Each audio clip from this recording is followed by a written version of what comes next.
বিসমিল্লাহির রহমানির রহিম। একটি জরুরি ঘোষণা। এত দ্বারা সকল রোডের চলাচলরত সিএনজি চালক ভাইদেরকে জানানো যাইতেছে যে কারিগরি ত্রুটির কারণে মহেশখালীস্থ এলএনজি টার্মিনাল সমূহ হইতে এলএনজি সরবরাহ 450 MMCFD হ্রাস পাওয়ায় পরিস্থিতি উন্নতি না হওয়া পর্যন্ত তিতাস গ্যাস অধিভুক্ত এলাকার সকল শ্রেণীর গ্রাম প্রান্তে গ্যাসের তীব্র স্বল্পচাপ বিরাজ করবে।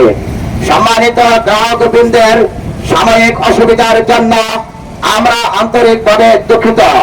সম্মানিত সিএনজি চালক ভাইরা, আপনারা গ্যাস পাম্পে এসে কোনো ধরনের গন্ডগোল ও সড়ক অবরোধ করবেন না। যদি করেন তাহলে এর দায়ভার আপনাদেরকে নিতে হবে।